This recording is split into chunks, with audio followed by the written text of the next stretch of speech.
जय गुरुदेव नाम किसका? प्रभु का। जय गुरुदेव नाम किसका? प्रभु का। जय गुरुदेव नाम किसका? प्रभु का। प्रभु का पावन नाम। जय गुरुदेव। प्रेम से बोले जय गुरुदेव। प्रातः स्मरणीय, सर्वसमर्थ, सदा सर्वत्र वंदनीय, परम पूज्य नामी महाप्रभु बाबा जय गुरुदेव जी, गुरु जी महाराज के चरणों में कोटि कोटि प्रणाम। उपस्थित सभी सत्संगी प्रेमी बच्चे बच्चियों, मेरी आवाज को किसी भी माध्यम से सुन रहे सभी आत्मजन, सबको सादर सप्रेम जय गुरुदेव। गुरु महाराज की बड़ी विशेष कृपा हम सब पे हुई, जो ऐसा अवसर मिला कि हम सब बैठ के प्रभु को याद करेंगे, गुरु से प्रार्थना करेंगे। मनुष्य जीवन के लिए यह समय बड़ा ही लाभकारी और उपयोगी होता है। जब भी ऐसा अवसर मिले उसका लाभ अवश्य लेना चाहिए। एक प्रार्थना बोली जाएगी, उसको आप लोग भी दोहराइएगा। पहले मैं बोलूँगा, फिर आप सब एक साथ एक स्वर में बोलिएगा। जय गुरुदेव। जय गुरुदेव। गुरुदेव तुम्हारे चरणों में, गुरुदेव तुम्हारे चरणों में, भगवान तुम्हारे चरणों में, भगवान तुम्हारे चरणों में, सत कोटि प्रणाम हमारा है। सत कोटि प्रणाम हमारा है। मेरी नैया पार लगा देना, मेरी नैया पार लगा देना, कितनों को पार उतारा है। कितनों को पार उतारा है। मैं बालक अबुध तुम्हारा हूँ, मैं बालक अबुध तुम्हारा हूँ, तुम समर्थ पिता हमारे हो। तुम समर्थ पिता हमारे हो। मुझे अपनी गोद बिठा लेना, मुझे अपनी गोद बिठा लेना, मुझे अपनी गोद उठा लेना। मुझे अपनी गोद उठा लेना। दाता लो भुजा पसारा है, दाता लो भुजा पसारा है। गुरुदेव तुम्हारे चरणों में, गुरुदेव तुम्हारे चरणों में, सत कोटि प्रणाम हमारा है। सत कोटि प्रणाम हमारा है।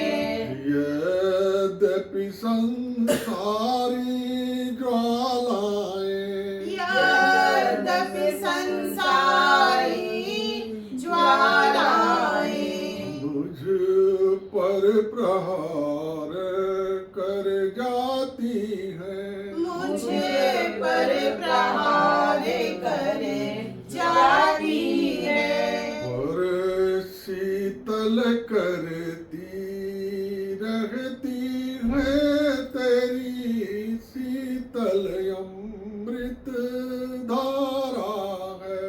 पर शीतल करती रहती है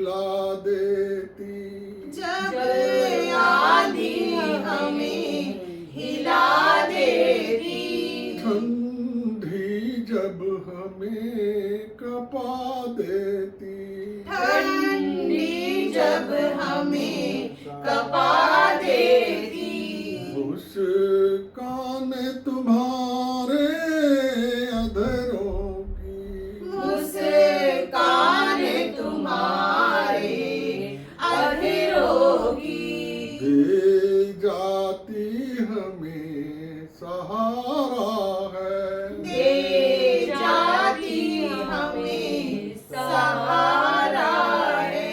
गुरुदेव तुम्हारे चरणों में, गुरुदेव तुम्हारे चरणों में, शतकोटि प्रणाम हमारा है, शतकोटि प्रणाम हमारा है।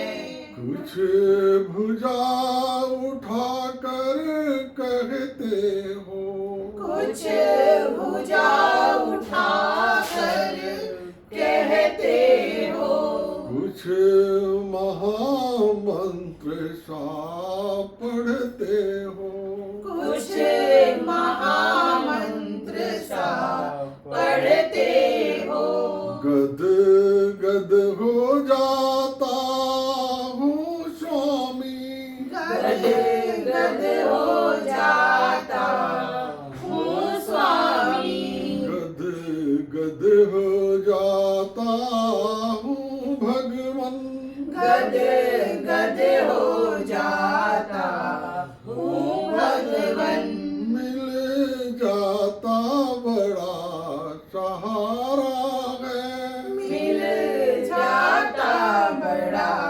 सहारा है। गुरुदेव तुम्हारे चरणों में, गुरुदेव तुम्हारे चरणों में, शतकोटि प्रणाम हमारा है, शतकोटि प्रणाम हमारा है।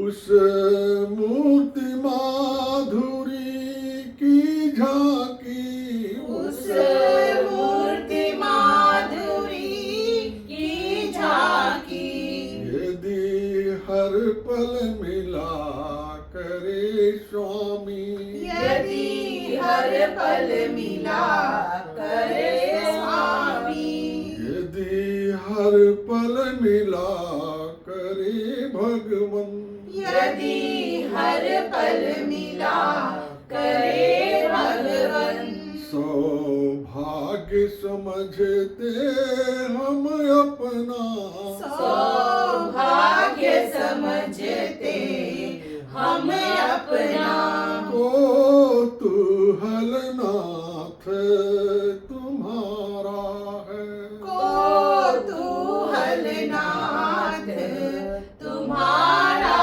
है।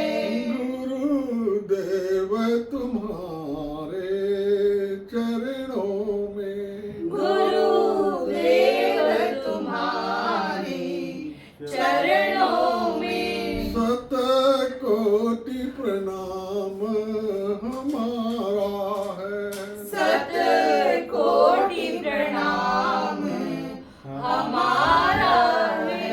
मैं बारंबार प्रणाम करूं, मैं बारंबार प्रणाम करूं, चरणों में शीस झुकाता हूँ, चरणों में शीश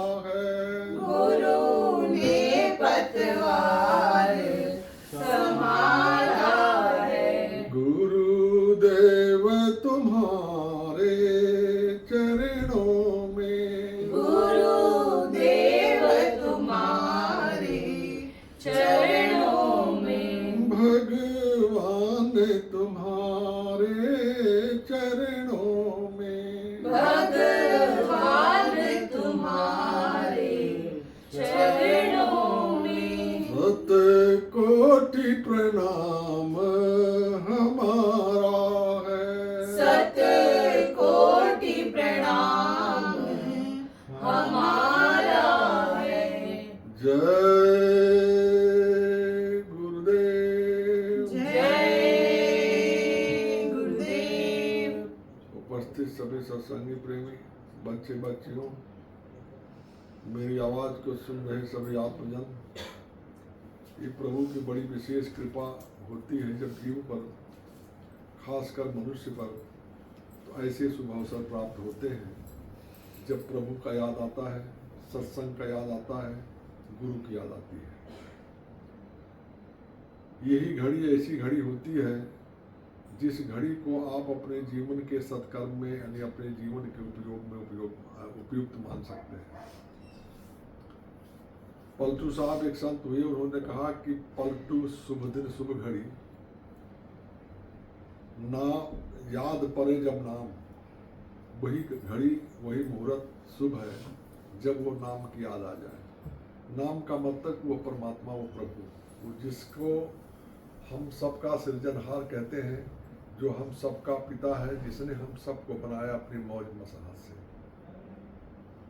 गोस्वामी ने लिखा कि यहाँ कुछ नहीं था, ये पूरा आकाश संसार पूरा शून्य था, केवल वही एक था, एक अजी अनी अनामा अज सच्चिदानंद प्रभु धामा।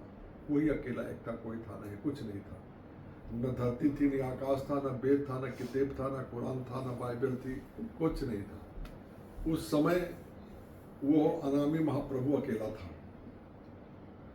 उनकी मौज हुई, उनके मन में आया, जैसे हम सब बैठे रहते हैं, बच्चे खेलने की मौज करते हैं, आपके मन में आता चलो कुछ खेला जाए, कुछ पढ़ा जाए, कुछ किया जाए, सिनेमा देखा जाए, ये देखा जाए। एक समय ऐसे उस प्रभु के मन में कोई मौज बनी, और वो मौज क्यों बनी वो विषय अलग है, लेकिन मौज बनी, और उन्होंने मौज बनने पे उनके अंदर से एक हुंकार आवाज निकली। जैसे आप प्रसन्न होते हैं ना तो एक बड़े देर से हंसते हैं, खिलखिलाते हैं, ऐसे उस प्रभु अनामी प्रभु के मुख से जीवन में यानी उनके अंदर एक खिलखिलाहट आई, एक प्रसन्नता आई, एक हुंकार आया, एक आवाज निकला। तो उस आवाज से जो है उन्होंने क्या किया, अनंतों लोकों की रचना हुई। उसमें मुख्य रूप से उन्होंने अपने लोक जैसा ही 3 लोक और बनाया।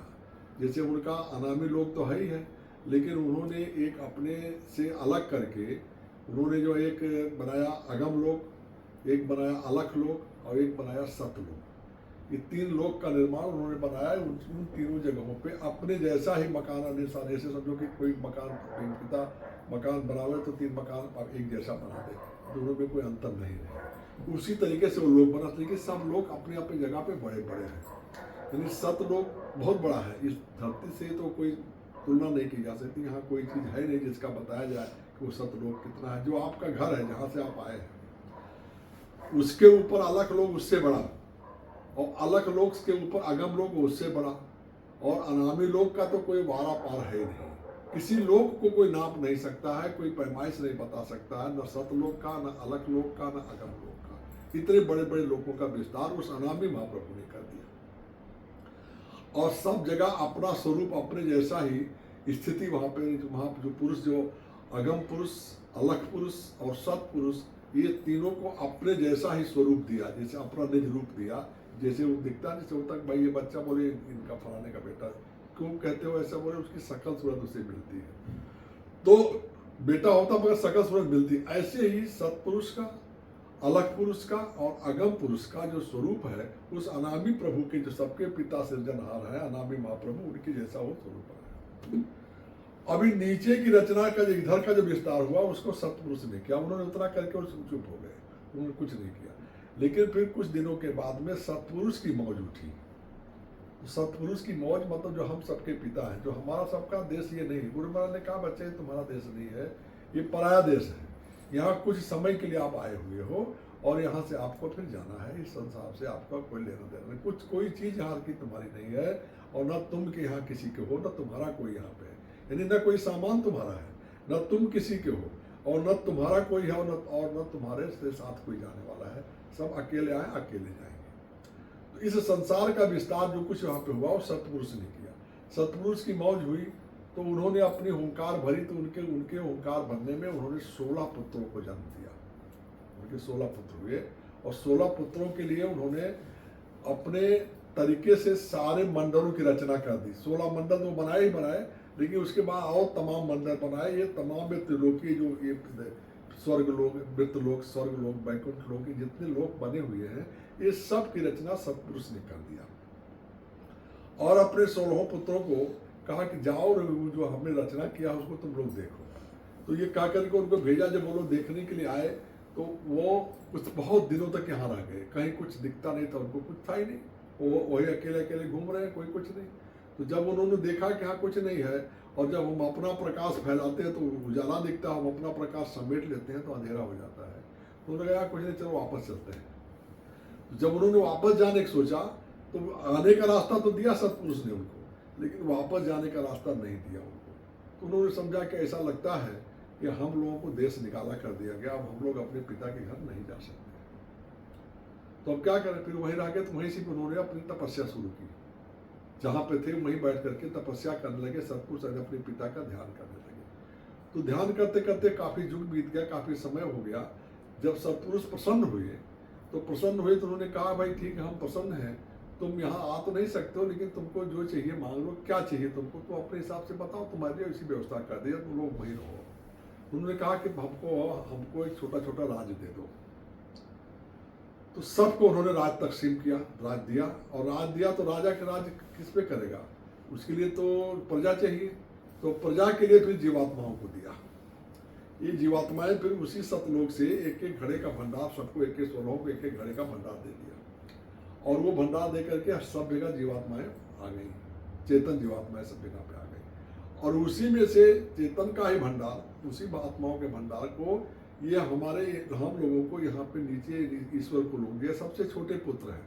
सतपुरुष के सबसे छोटे पुत्र ये ईश्वर है। इनसे ऊपर ब्रह्म है, ब्रह्म के ऊपर पार ब्रह्म है, पार ब्रह्म के अंदर महाकाल पुरुष है, और फिर स्वयं सतपुरुष है। तो इन 4 पुत्रों का को चर्चा संतों ने किया, लेकिन 12 पुत्रों के विषय में जानकारी गोपनीय है, गुप्त है।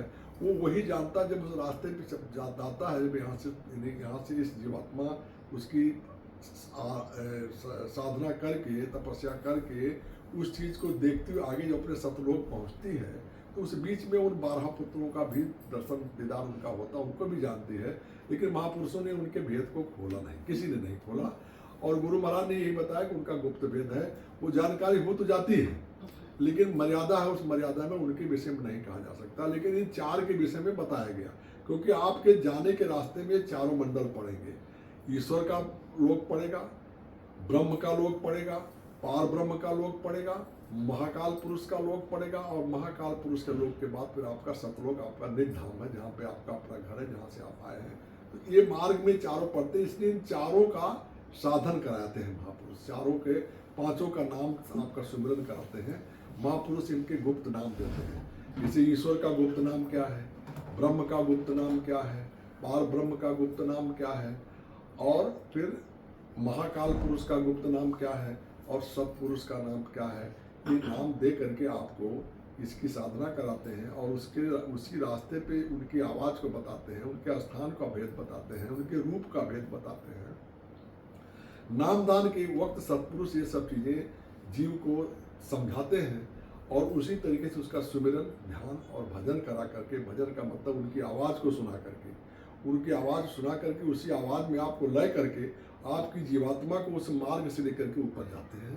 और फिर जब आप अपने घर पहुंचते हैं तो बीच में उन 12 के विषय में आपको जानकारी हो जाती है, लेकिन उस मर्यादा का पालन आप भी करते हैं। जैसे समझो मर्यादा होती है चीज़ की, आप ये बात समझो, जैसे कोई व्यक्ति है और चुनाव लड़के मेंबर ऑफ पार्लियामेंट हो जाता है, या MLA हो जाता है, member of legislative assembly, Rajya Sabha, Vidhan Sabha में हो जाता है, या राज्यसभा में हो गया, तो उसको एक शपथ दिलाया जाता है वहाँ की गोपनीयता का। जो गोपनीयता का शपथ लेता है तो वहाँ के जो काम काज जो देखता है सब है वो, लेकिन बाहर आकर के बताता नहीं है। वही जब एमएलए नहीं रहता है, एमपी नहीं रहता है, तो भी उन बातों को नहीं बताता है, क्योंकि उसकी एक मर्यादा, एक नियम और कानून बना हुआ है, उसके लिए बंधन है। ऐसे ही इन बातों का भेद अभी किसी महापुरुष ने खोलने की मौज नहीं हुई। महापुरुषों की मौज हो जाए तो खोल सकते हैं वो, लेकिन फिलहाल अभी तक किसी ने खोला नहीं है। आगे खुले नहीं खुले इसका कहा नहीं जा सकता है, और उसकी कोई आवश्यकता इसलिए नहीं है आपको जानने के लिए कि आपको जितने चीज़ से ज़रूरत है, जो आपके रास्ते में मंजिल है और जो रास्ते की पहचान है, वो चीज़ों का भेद आपको महापुरुष बता देते हैं कि भाई यहाँ से आप चलोगे तो आप स्वर्ग बैकुंठ होते हुए ईश्वर के लोक में पहुँचोगे, ईश्वर लोक से आप कैसे आगे बढ़ोगे, ब्रह्म लोक में पहुँचोगे, ब्रह्म लोक से कैसे आप आगे बढ़ोगे, पार ब्रह्म के लोक में पहुँचोगे, पार ब्रह्म से कैसे आगे बढ़ करके आप महाकाल के लोक में पहुँचोगे, और महाकाल के लोक से कैसे निकल करके आप अपने निज घर सतलोक कैसे पहुँचोगे। तो उन स्थानों की पहचान, वहाँ के महापुरुष की स्वरूप की पहचान, उनकी आवाज़, ये सब चीज़ें आप बताते हैं, और कैसे उसको आप पकड़ोगे ये चीज़ आप बताते हैं। तो नामदान के वक्त महापुरुष इस चीज़ों को समझा देते हैं, और जो इसमें लग जाता है वो इसी जीवन में, ये जो मनुष्य शरीर आपको मिला हुआ है पांच तत्वों का, छित जल पाव गगन समीरा पंच रचित अधम शरीरा, ये 5 तत्वों का बना हुआ शरीर है। छित जल पावक गगन समीरा, इन तत्वों से बनी हुई ये शरीर ही आपको साधना करने के लिए उपयुक्त है, और बिना इस शरीर के आप अपने घर नहीं जा सकते हो। साधन करके अपनी आत्मा को जगाने का कोई दूसरा योनि नहीं है।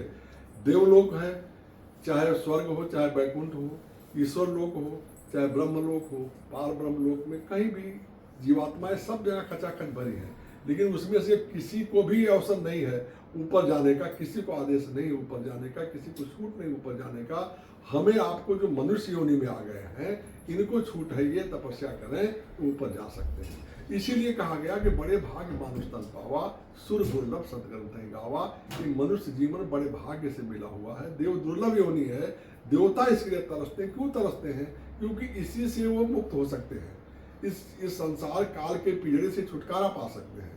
जैसे पक्षी समझो पिंजरे में बंद है, आपने एक पक्षी को पिंजरे में बंद कर दिया, तो बेचारा पड़ा जंगल का राजा है, वो कहीं भी उड़ के जाता है, किसी भी जगह बैठता है, कहीं से कोई फल खाता है, कुछ भी सूंघता है, कोई फूल खाता है, कोई रोक नहीं उसको है, लेकिन आप उसको पिंजरे ला के बंद कर देते हैं। ऐसे ही काल भगवान ने आपको इस शरीर में, शरीर के जाल में आपकी इस आत्मा को एक तरीके से पिंजरे में बंद कर दिया है, और इससे छुटकारा पाने के लिए किसी महापुरुष से आपको रास्ता लेना होगा, नामदान लेकर के उसका साधना और तपस्या करके तब आप छुटकारा पाएंगे।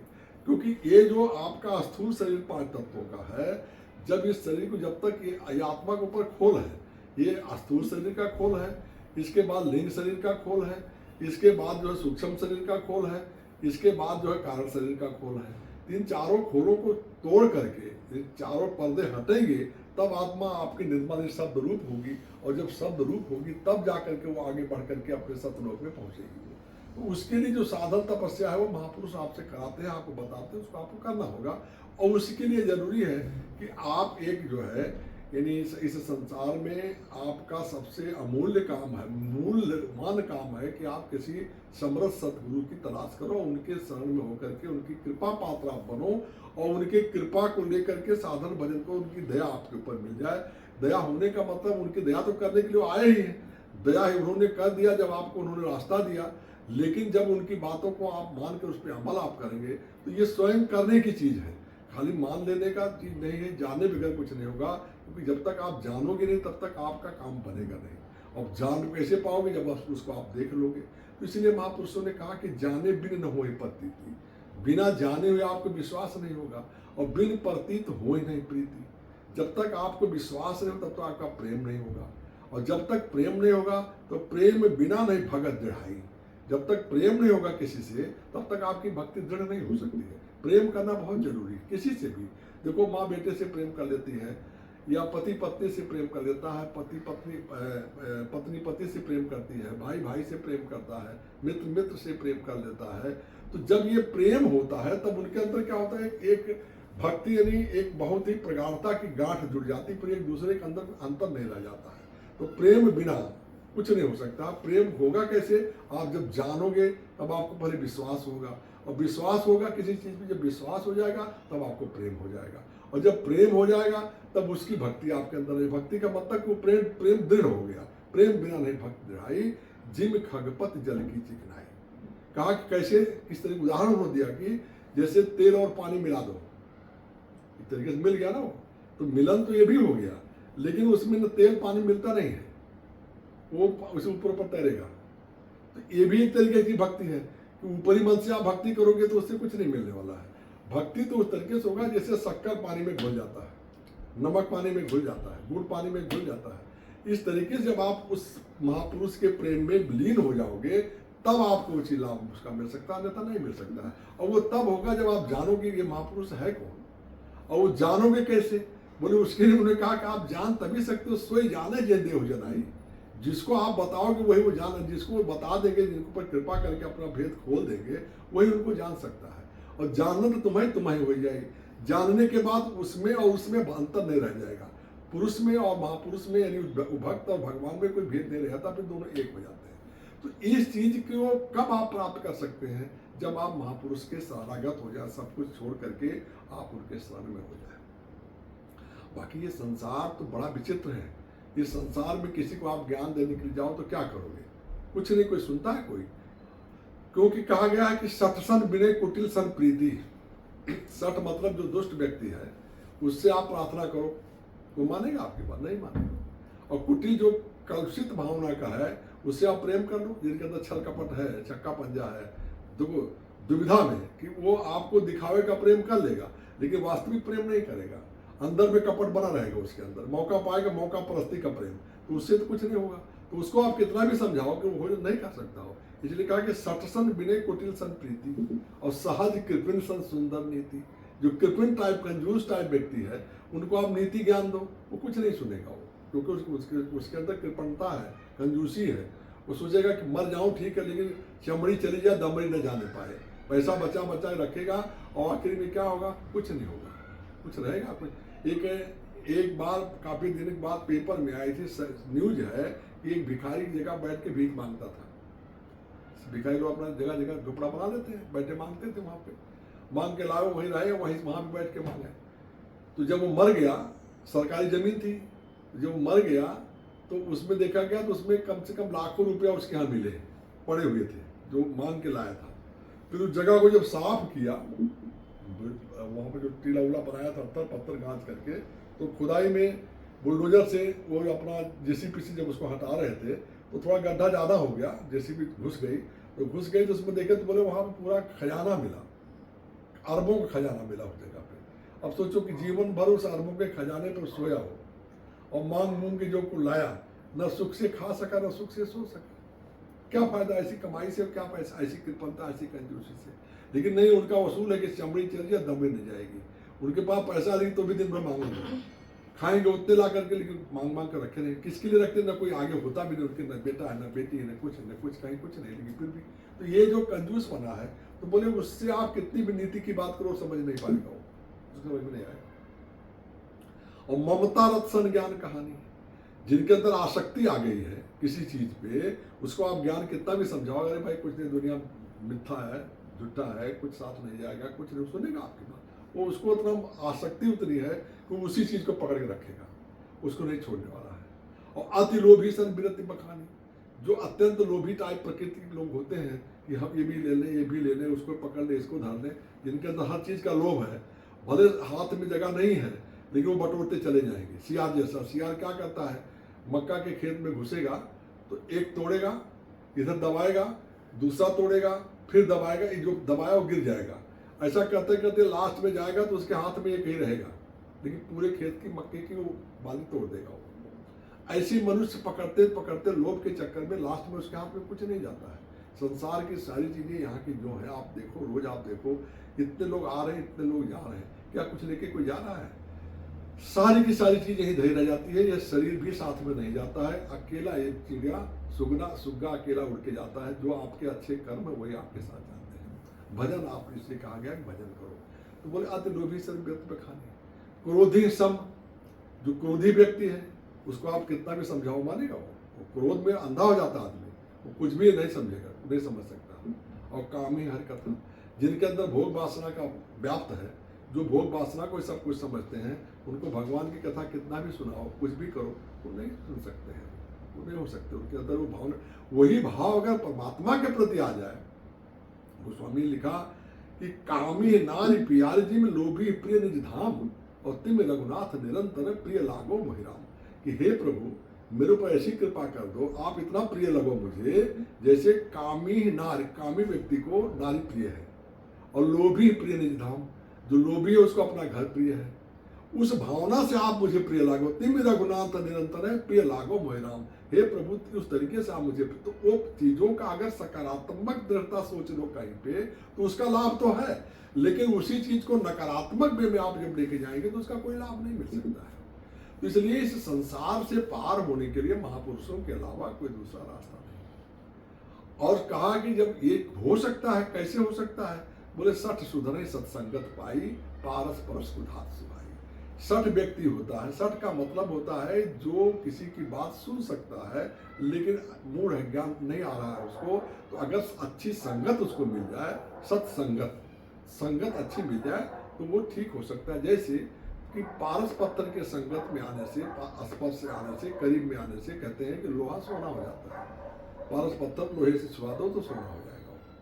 तो ऐसे ही खराब व्यक्ति भी अगर अच्छी संगत में पड़ जाता है तो वो सुधर सकता है। सुधरे लोग, वाल्मीकि जैसे डाकू सुधर गए, तमाम लोग सुधर गए, बड़े बड़े कुख्यात लोग जो जिंदगी भर सिर्फ हत्या अपराध करते रहे, लेकिन जब संतों के संगत में आए और संतों की कृपा उनके ऊपर हुई तो सुधर गए।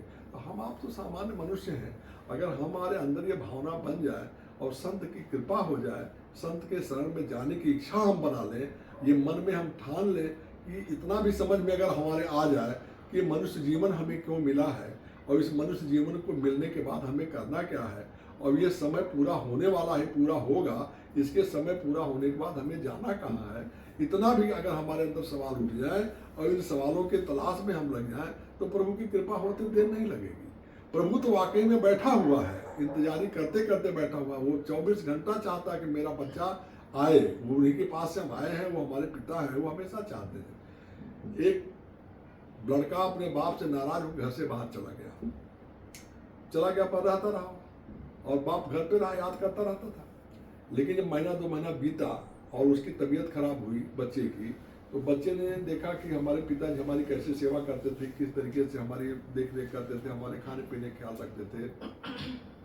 इस उधेड़-बुन में एक दिन रात के समय में 11-12 बजे के आसपास जो है करीब, वो सोचा जाओ अब जाते हैं अपने घर जाएंगे, बहुत हो गया, अब नहीं हम रह पाएंगे। जब घर की तरफ घर गया तो देखा रात को 12-12:30 बजे पहुंचा तो घर का दरवाजा खुला हुआ था। तो पहले वो सोचा कि शायद कुछ गड़बड़ हो गया, घर में कोई दिक्कत हो गई, दरवाजा क्यों खुला हुआ है, इतनी रात दरवाजा खुला हुआ था, कोई मतलब ही नहीं है। लेकिन फिर भी अंदर गया तो देखा बाप बैठा हुआ था। उन्होंने कहा पिताजी आप दरवाजा बंद नहीं किए। बहुत देर से बोले कि बेटा दरवाजा तो मैं उस दिन से बंद नहीं किया जिस दिन से तुम गए हो। मैं तो सोच करके बंद नहीं किया दरवाजा, लेकिन पता नहीं कब तुम आओ और दरवाजा बंद देकर तुम लौट न जाओ। ऐसे ही हमारा पिता परमात्मा सतपुरुष जिसने हमको यहाँ भेजा है, हमारी इंतजारी कर रहा है। वो इंतजारी करते करते जब वो थक गया तो अपने तद्रूप संतों को भेजा। कहा सत्य पुरुष की आछी है संतन की देह, लखना चाहो अलग कोई नहीं में लख लो। इसी शरीर में संत के शरीर में ही वो आएंगे, वो दूसरे रूप में आएंगे तो आप पहचान नहीं सकते हो। इसी मनुष्य शरीर में संत के रूप में आते हैं और वही आते हैं आपको लेने के लिए। गुरु महाराज ने कहा कि हम आए वही देश से जहाँ तुम्हारो धाम, और तुमको घर पहुँचाओ ना एक हमारो नाम। हमें तुम्हें तुम्हारे घर पहुँचाना है, इसी काम के लिए हम आए हुए हैं, दूसरा मेरा कोई काम नहीं है। तो ये जब आते हैं तो इसीलिए आते हैं, अलग जगाते हैं, रास्ता देते हैं, भेद देते हैं, नामदान देते हैं, नामदान दे करके उस रास्ते पे चलाते हैं और चला करके आपकी मदद करके आपको आपके घर पहुंचा देते हैं। आप अपने घर पहुंच गए, आवागमन के चक्र से आप छुटकारा पड़ गए, मुक्ति मिल गई। नहीं तो क्या है कि फिर बार बार इसी जीवन चक्र में आप कितने अनंतों जन्मों से आप इसी में आ रहे हैं। कोई पहली बार मनुष्य जन्म आपको नहीं मिला है। जब से ये सृष्टि की रचना हुई है, जब से ये सृष्टि बनी है, पता नहीं कितनी बार आप मनुष्य बने और कितनी बार 84 में गए, लेकिन अब इस बार फिर से एक मौका आपको मिल गया है। ये मौका ऐसा मिला है कि अब आप अगर सतगुरु की खोज आपने कर लिया और किसी संत के शरण में जाकर के रास्ता ले लिया, नामदान ले लिया, तो फिर आपकी नैया पार हो जाएगी और आप मुक्त हो जाओगे। दोबारा इस संसार में फिर आने की जरूरत आपको नहीं पड़ेगी। इसलिए सतगुरु की तलाश जरूरी है। मन के अंदर ये भाव पक्का करना चाहिए कि हमें अब लौट करके नहीं आना है, हमें ऐसा कोई कर्म नहीं करना है जिसके ऊपर हमारे पर कर्म बंधन पड़े। आप वही काम करो जिस काम से आपके ऊपर कर्म बंधन ना हो। देखो, कर्म अच्छा करोगे या बुरा करोगे, दोनों का बंधन है। अच्छा करोगे तो उसका पुण्य मिलेगा और उससे स्वर्ग में, वैकुंठ में आपको समय तक कुछ देर रहने का अवसर मिलेगा। बुरा करोगे, नरक और 84 में जाओगे, उसको भोग करके फिर आओगे, वहाँ सुख भोग करके आओगे, वहाँ नरक तकलीफ भोग के आओगे, लौट करके फिर इसी मनुष्य जीवन में आए बगैर छुटकारा नहीं मिलेगा। लेकिन वो कब मिलेगा, कितने दिन में मिलेगा, कुछ कहा नहीं जा सकता है। ये शुभ अवसर जो अभी आपको मिला हुआ है, आपकी बात जो अपना फेरा पड़ा हुआ है, ये बहुत ही महत्वपूर्ण है, बहुत अच्छा है कि आप सब हष्ट-पुष्ट हो, अच्छी शरीर है, सब कुछ ठीक है, तंदुरुस्ती ठीक है, रोटी पानी मिल रहा है, खा पी रहे हो, कोई तकलीफ नहीं है। इसी समय में भगवान को शुक्रगुजार करके, अपने गुरु को खोज करके, गुरु से रास्ता ले करके, भगवान का भजन करके निकल चलने की जरूरत है। तो इसलिए इसमें कहा गया कि सतगुरु खोज रे प्यारी, जगत में दुर्लभ रतन यही। ये सबसे दुर्लभ रतन संसार में अगर कुछ है तो सतगुरु की तलाश। और सतगुरु मिलते हैं, आपके अंदर पक्का धारणा जब बन जाएगा तो कोई न कोई कारण बन जाएगा, जिस कारण से बन करके वो आपको मिलेंगे और फिर आपके ऊपर कृपा करके आपको रास्ता देंगे और आप भजन कर लोगे। भजन करना, देखो, भजन का मतलब ये नहीं है कि आप बाजा बजाओ। सुमिरन का मतलब ये नहीं कि, देखो, सुमिरन तो ऐसा है कि माला लेकर के आप सुमिरन करते हैं, तो सुमिरन में आपका ना तो मुंह से आवाज निकलना है, ना जीभ हिलना है। आपके सांसों में, अंतर्भाव में उनका ख्याल आना चाहिए, उस स्वरूप का, उस नाम का, उन चीज़ों का। और आप सुमिरन करें, जैसा हम बताएं, उसका रास्ता दो। जब तक रास्ता किसी समर्थ पुरुष से आप नहीं लेंगे, तब तक आपके भजन भक्ति में कोई मतलब नहीं होगा।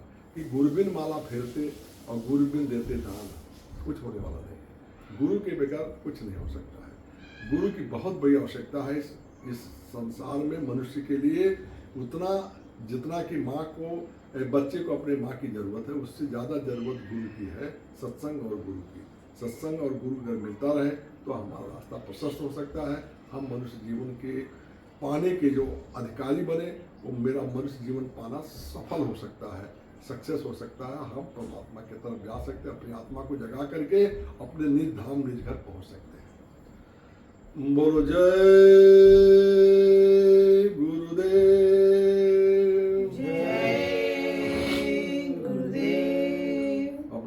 करेंगे जय गुरुदेव, जय गुरुदेव, जय गुरुदेव, जय जय गुरुदेव, जय गुरुदेव, जय गुरुदेव, जय गुरुदेव, जय जय गुरुदेव, जय गुरुदेव, जय गुरुदेव, जय गुरुदेव, जय जय गुरुदेव, जय गुरुदेव, जय गुरुदेव, जय गुरुदेव, जय जय गुरुदेव, जय गुरुदेव, जय गुरुदेव, जय गुरुदेव, जय जय गुरुदेव, जय गुरुदेव, जय गुरुदेव, जय गुरुदेव, जय जय गुरुदेव, सब देवन के देव गुरुदेव, जय गुरुदेव, जय जय गुरुदेव, सब देवन के देव गुरुदेव, जय गुरुदेव, जय जय गुरुदेव, जीव काज जग आए गुरुदेव, जय गुरुदेव, जय जय गुरुदेव, जीव काज जग आए गुरुदेव, जय गुरुदेव, जय जय गुरुदेव, अपना भेद बताए गुरुदेव, जय गुरुदेव, जय जय गुरुदेव, अपना भेद बताए गुरुदेव, जय गुरुदेव, जय जय गुरुदेव, सत्य स्वरूपी रूप गुरुदेव,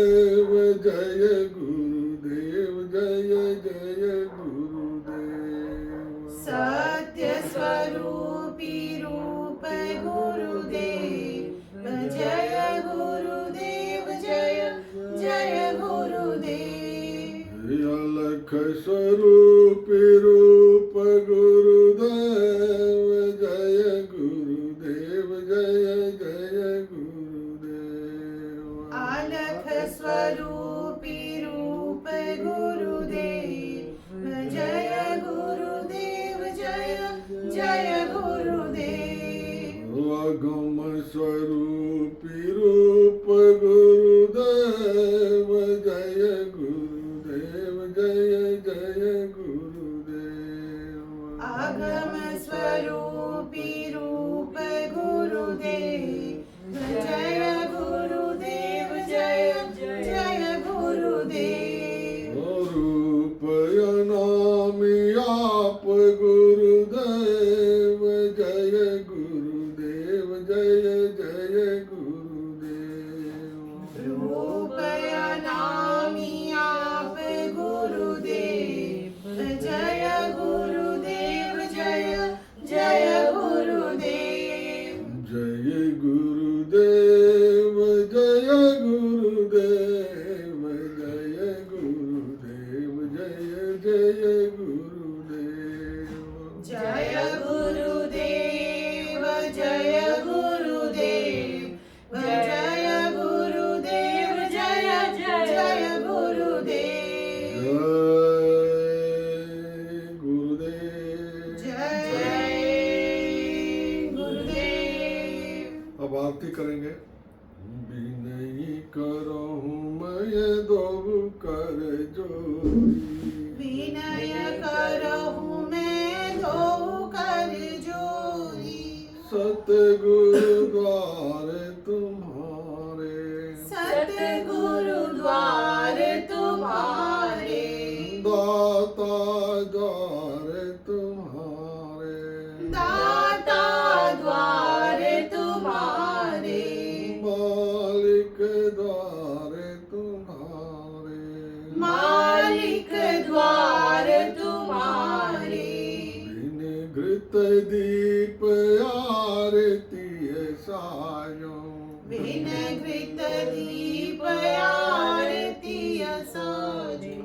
दो अखियन मझधारे, दो अखियन मझधारे।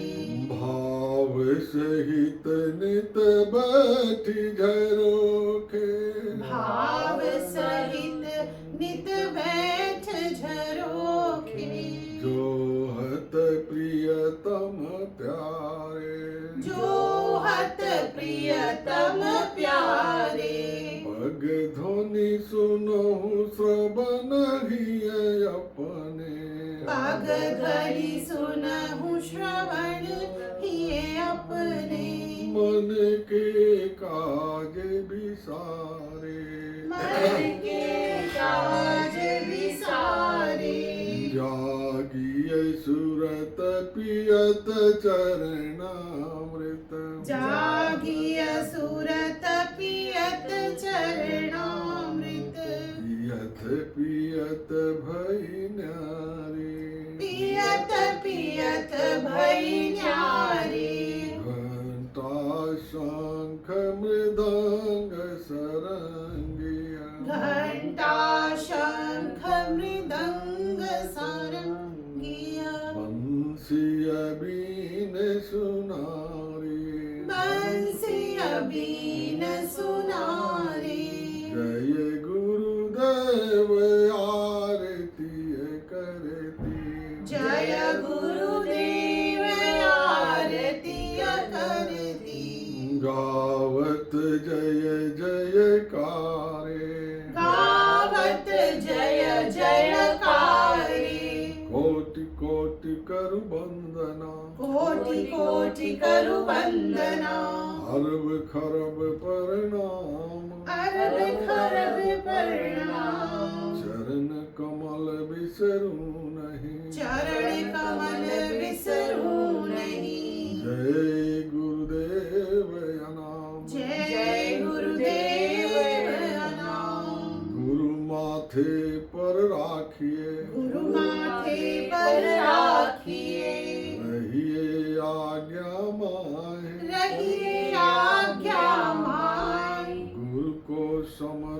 जानिए, गुरु को समरथ जानिए, गुरु को समरथ मानिए, गुरु को समरथ मानिए। चलिए आज्ञा माए, चलिए आज्ञा माए, कह साहिब तेहि दास को, कहे साहिब तेहि दास को, कह साहिब तेहि दास को, कहे साहिब तेहि दास को। तीन लोक भय नाही, तीन लोक भय नाही, हाथ जोड़ी विनती करो, हाथ जोर विनती करूं, सबिने करूं पुकार, सबिने करूं पुकार। साध संग नित देव मोहि, साध संग नित देव मोहि, परम गुरु दाता, परम गुरु दाता। तुम ही निवेदित भोजन करही, तुम ही निवेदित भोजन करही, प्रभु प्रसाद पट भूषण धरही, प्रभु प्रसाद पट भूषण धरही। सब साधन कर यह फल सुंदर, सब साधन कर यह फल सुंदर, प्रभु पद पंकज प्रीत निरंतर, प्रभु पद पंकज प्रीत निरंतर, गुरु पद पंकज प्रीत निरंतर। गुरु पद पंकज प्रीत निरंतर। बोलो जय गुरुदेव। जय गुरुदेव। बाबा जी का कहना है शाकाहारी रहना है, हिंदू मुस्लिम सिख ईसाई शाकाहारी हो जाओ भाई, बीमारियों से जो बचना है शाकाहारी रहना है। हाथ जोड़कर विनय हमारी हो जाओ जब शाकाहारी। बोलो जय